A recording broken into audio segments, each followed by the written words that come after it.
to be a voracious learner.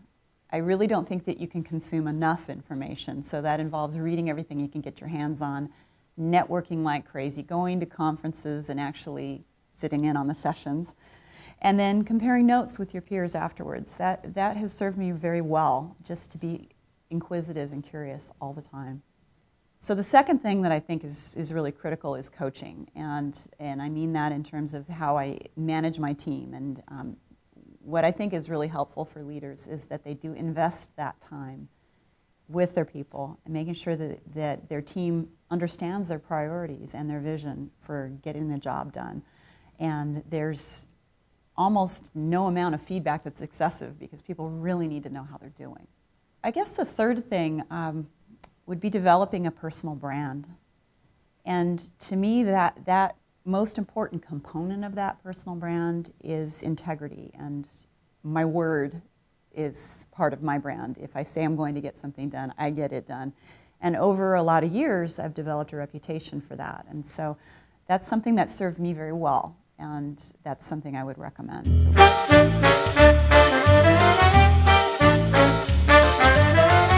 Well, I love this question because one of the best parts of my job is I get to meet with, on occasion, any one of our 3,500 clients.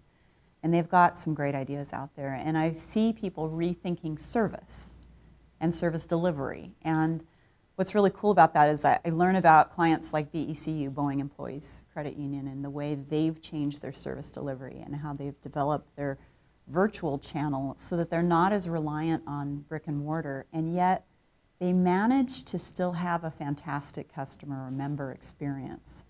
And they're very careful to make sure that the member experience is good through every single one of their channels, and yet they're delivering things in a much more high-tech and oftentimes more cost-effective way. Those aren't mutually exclusive. So I think that we can rethink service delivery.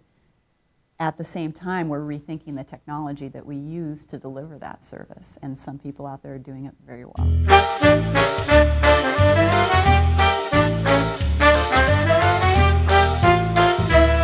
That question about believing what is possible that others don't is very interesting for me right now because I'm in a new role at Co-op, and for the first time I'm in charge of product development. And I guess you could say I'm unencumbered by the bits and bytes because I am not technical by background. I'm a marketer, and I've worked in banking for some time, but I've never been a programmer. I've never done installations, and so I'm all about what's the member experience going to be like and what's going to be compelling to credit unions and, by extension, their members.